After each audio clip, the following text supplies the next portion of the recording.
আমাদের জীবনে গুরুজনেরা, জ্ঞানী মানুষজন সবসময় একটা কথা বলেন, ধৈর্য ধরো। শুধুমাত্র দুটো শব্দ, কিন্তু কতটা বিশাল সেটা বোঝার চেষ্টা করুন।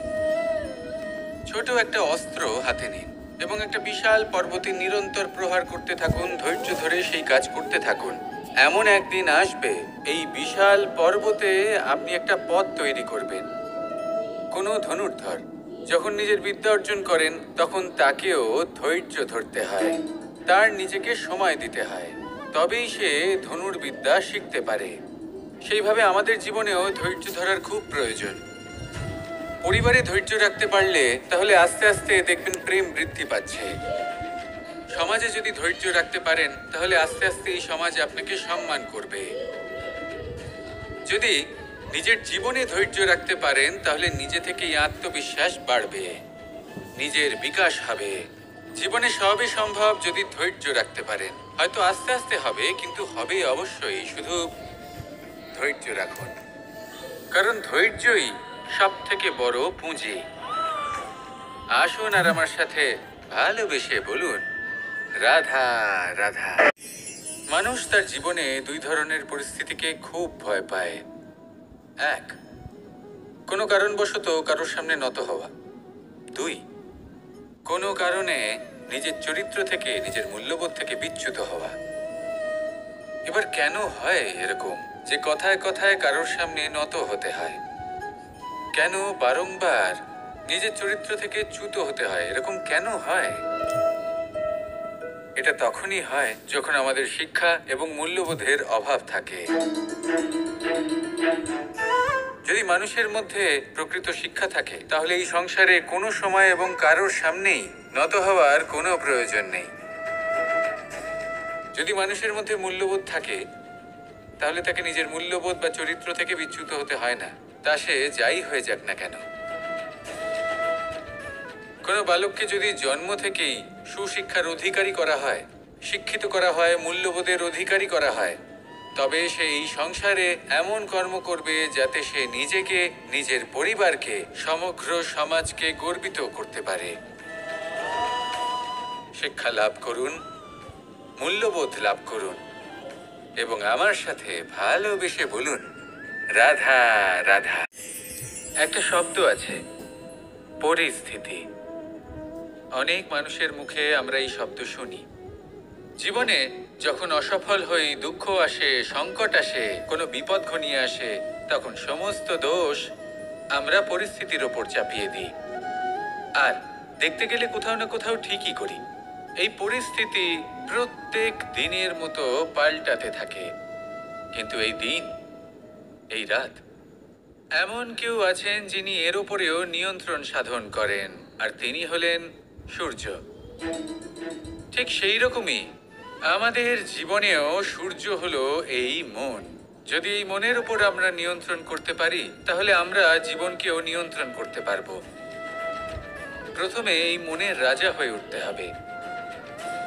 তাই মনে রাখবেন, যদি মন দুর্বল হয়, তাহলে পরিস্থিতি আমাদের সমস্যা বলে মনে হবে। এই মন যদি স্থির হয়, পরিস্থিতি প্রতিস্পর্ধা বলে মনে হবে। আর এই মন যদি শক্তিশালী হয়ে ওঠে, তাহলে যে কোনো পরিস্থিতি আপনার কাছে একটা সুযোগ মাত্র। এমন এক সুযোগ যাতে অগ্রসর হয়ে আপনি মহান হয়ে উঠতে পারেন। এই মনের শক্তির বৃদ্ধি ঘটান, মহান হয়ে উঠুন, আর আমার সাথে ভালোবেসে বলুন, রাধা রাধা। এই সংসারে অনেক অনেক এমন জ্ঞানী আছেন যারা নিজের সমস্ত জীবন জ্ঞান অর্জন করতে অতিবাহিত করেছেন। এই সংসারে এমন কোনো বেদ নেই, কোনো পুরাণ নেই, কোনো শাস্ত্র নেই, কোনো ভাষা নেই যা ওনারা জানেন না। এমন কোনো বিষয় নেই যা নিয়ে ওনারা কোনো বক্তব্য রাখতে পারবেন না। কিন্তু আমরা এই সকল জ্ঞানীকে কি ভালোবাসতে পারি? এনাদের সকলকে সম্মান করতে পারি না। কারণটা কি? দেখুন, বেদ পড়া একটি আলাদা বিষয়, বেদনা বুঝতে পারা অন্য ব্যাপার। এবং বেদনা বোঝার জন্য, সেই জ্ঞান লাভ করার জন্য আপনাকে মন থেকে করুণা এবং প্রেমের সঠিক অর্থ বুঝতে হবে। সামনের ব্যক্তির বেদনা বুঝতে হবে, তার যন্ত্রণাকে বুঝতে হবে। তারপর যে জ্ঞান আপনি অর্জন করেছেন বেদ থেকে, পুরাণ থেকে, শাস্ত্র থেকে, তা প্রয়োগ করে তার বেদনার নিবারণ করা, সেটা বেশি গুরুত্বপূর্ণ। সেই জন্য জীবনে শুধুমাত্র শাস্ত্র এবং বেদ পড়ে জ্ঞান অর্জন করতে সময় নষ্ট করবেন না। মন থেকে প্রেমের কি অর্থ সেই বিষয়ে জ্ঞান লাভ করার চেষ্টা করুন। করুণাও বুঝতে চেষ্টা করুন। একজন শ্রেষ্ঠ ব্যক্তি হয়ে উঠুন আর আমার সাথে ভালোবেসে বলুন, রাধা রাধা। আমাদের জীবনে অনেক ধরনের ব্যক্তি এসে থাকেন। কেউ কেউ আমাদের সাথে থেকে যান, কেউ আমাদের থেকে দূরে চলে যান। কেউ ভালো মানুষ হন, কেউ খারাপ মানুষ। কিন্তু আমরা সবসময় সেই সময়টাকে নিয়ে দুঃখ প্রকাশ করি যখন আমাদের জীবনে কোনো খারাপ ব্যক্তি প্রবেশ করেন। তারা আমাদের খারাপ অনুভূতি দেন, দুঃখ দেন, কষ্ট দেন। আমরা সবাই তাকে ভালো মন্দ কথা বলি। কিন্তু কেন? এমন বিভিন্ন ধরনের মানুষ, খারাপ মানুষ, ভালো মানুষ, সবার জীবনেই আসেন এবং সকলকেই একটা অমূল্য শিক্ষা দান করে যান। এবার আপনি নিজেই ভেবে দেখুন, জীবনে যখন প্রথমবার আপনি আগুন স্পর্শ করেছিলেন, তখন আপনি একটা শিক্ষা লাভ করেছিলেন যে আমাকে আগুনের থেকে একটু দূরে থাকতে হবে। তারপর আস্তে আস্তে আপনি শিখলেন যে কিভাবে এই আগুনকে নিয়ন্ত্রণে রাখতে হবে। তারপর আপনি শিখলেন যে কিভাবে নিজের জীবনে তাকে প্রয়োগ করতে হবে, তা সে অন্ধকারে প্রকাশ লাভ করার জন্য হোক বা খাবার বানানোর জন্য। সেইভাবেই কোনো খারাপ ব্যক্তি যখন আপনার জীবনে আসে, কোনো শিক্ষা দিয়ে যান, তার প্রতি কৃতজ্ঞ থাকুন। তার বিষয়ে খারাপ ভাবার বা খারাপ অনুভূতি নিয়ে থাকার কোনো প্রয়োজন নেই। সেই শিক্ষা লাভ করুন, ইতিবাচক মনোভাব নিয়ে জীবনের সামনে এগোতে থাকুন। কেউ নেই যিনি আপনাকে বাধা দিতে পারেন। আসুন আমার সাথে ভালোবেসে বলুন, রাধা রাধা। একে বালি বলুন, মাটি বলুন বা ধুলো বলুন, এ দিয়ে কত কিছু করা সম্ভব। এ দিয়ে আপনি নিজের বাসস্থান নির্মাণ করতে পারেন, প্রাচীর করে তুলতে পারেন, অট্টালিকা নির্মাণ করতে পারেন। কিন্তু যদি এই বালিকে আপনি মুষ্টিবদ্ধ করে রাখতে চান, তাহলে তা হাত থেকে ফসকে যাবে। আপনি কখনোই একে মুষ্টিবদ্ধ করতে পারবেন না। এরকমই হয় আমাদের জীবন, আর এরকমই হয় সময়। এই মুষ্টিবদ্ধ করা বালির মতো। সময়কে আমরা বাধা দিতে পারবো না, আটকেও রাখতে পারবো না। এ হলো প্রবাহমান। জন্ম থেকে মৃত্যু পর্যন্ত এই যে সময়, তা খুবই সীমিত। আর এই সময় আমরা যেটাই করি তার দ্বারাই আমাদের মূল্য নির্ধারিত হয়। আর এই সংসার থেকে চলে যাওয়ার পরেও এই সংসার এই সব কর্মের জন্যই আমাদের মনে রাখে। তাই যদি আপনি এটা ভাবেন যে আজ যে কর্ম করার ছিল আমি না হয় কাল করে নেব, কাল আমার লক্ষ্যে পৌঁছানোর কথা ছিল আমি পরশু পৌঁছবো, না, এই সময় খুব মূল্যবান, একে নষ্ট করবেন না। এই সময়কে সদ্ব্যবহার করুন, মহান হবার পথে অগ্রসর হন। একে যদি মুষ্টিবদ্ধ করে রাখার চেষ্টা করেন, এই সময় থেমে থাকবে না। আসুন আমার সাথে ভালোবেসে বলুন, রাধা রাধা। সময় আমরা জীবনে অনেক মানুষকে এমন বলতে শুনে থাকি যে আমি অসফল হয়েছি কারণ আমার সময় ভালো যাচ্ছিল না। আমি এই জিনিসটা লাভ করতে চাইছিলাম কিন্তু করতে পারলাম না কারণ আমার সময়টা ভালো যাচ্ছিল না। আমি আমার জীবনে ওই মহান কাজটা করতে চাইছিলাম কিন্তু করতে পারলাম না। কেন? কারণ আমার সময়টা ভালো যাচ্ছিল না। কিন্তু যে মুহূর্তে ভালো সময় আমার জীবনে আসবে, আমি সব কিছু প্রাপ্ত করব। এমন প্রায় প্রত্যেকেই বলেন। আসুন একটা কথা বোঝা যাক। একজন মালিকে দেখুন, সে প্রত্যেক দিন গাছের সেবা করে, তাকে জল দেয়, তার যত্ন আত্তি করে। কেন? প্রত্যেক দিন সেই গাছ ফল দেয় না। সঠিক সময় এলে তবেই সেই গাছ ফল দেয়, কিন্তু প্রত্যেক দিন মালি তার সেবা করে, তাকে যত্ন করে।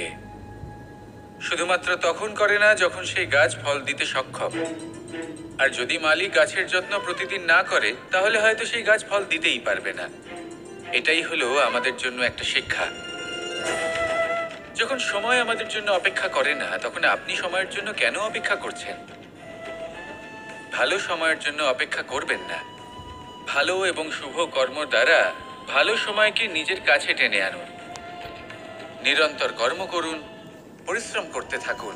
শুভ সময় আপনা থেকেই আপনার কাছে আসবে। আসুন আমার সাথে ভালোবেসে বলুন, রাধা রাধা। যখন আমরা মৌন থাকি তখন আমরা কতটা শক্তি ব্যয় করি, বিন্দুমাত্র নয়। সেখানেই যখন আমরা রুষ্ট হই তখন আমরা কতটা শক্তি ব্যয় করি।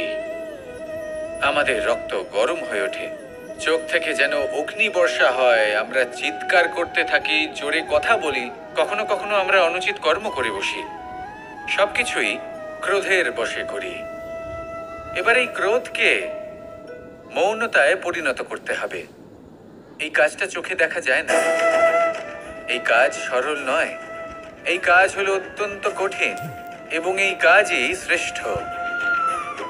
সেই ব্যক্তি শক্তিশালী নন যিনি কথায় কথায় ক্রুদ্ধ হয়ে যান, কথায় কথায় যিনি আক্রমণ করেন। আজ্ঞে না, সব থেকে বেশি শক্তিশালী ব্যক্তি হলেন তিনি যিনি নিজের ক্রোধকে মৌনতায় পরিবর্তন করতে পারেন, যিনি শান্ত মনে পরিস্থিতিকে বোঝেন, তার আকলন করেন আর তারপর বিবেকের দ্বারা সিদ্ধান্ত নেন। তিনি হলেন সব থেকে শক্তিশালী ব্যক্তি। তাহলে সেই ব্যক্তি হয়ে উঠুন আর আমার সাথে ভালোবেসে বলুন, রাধা রাধা। এই শুকনো পাতাটিকে দেখুন, নিষ্প্রাণ হয়ে পড়েছে। কোনো একটা সময় এই পাতাটি একটা গাছের ডালে ছিল। সেই গাছ ওর লালন পালন করত। যখন যখন বাতাস বইতো এই পাতায় কম্পন দেখা দিত, মনকে প্রফুল্ল করে তুলত।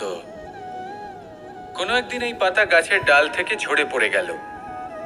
নিঃসন্দেহে ও নিজের স্বাধীনতা পেল, কিন্তু আস্তে আস্তে শুকিয়ে গেল, নিষ্প্রাণ হয়ে গেল।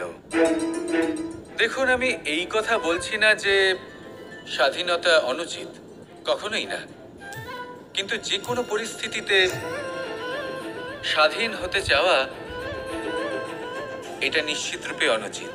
আমরা যদি আমাদের জীবনে পরিবারের গুরুত্ব ভেবে দেখি, তাহলে এই পরিবারে যতই মতভেদ থাকুক না কেন, যতই মনোমালিন্য থাকুক না কেন, যতই বিবাদ থাকুক না কেন, এই সব মিটিয়ে নেওয়া অত্যন্ত প্রয়োজনীয়। সেই সবকিছু সমাপ্ত করা অত্যন্ত প্রয়োজনীয়। কখনো এই পরিবারকে ভাঙতে দেবেন না, কখনো এই পরিবার থেকে দূরে চলে যাবেন না।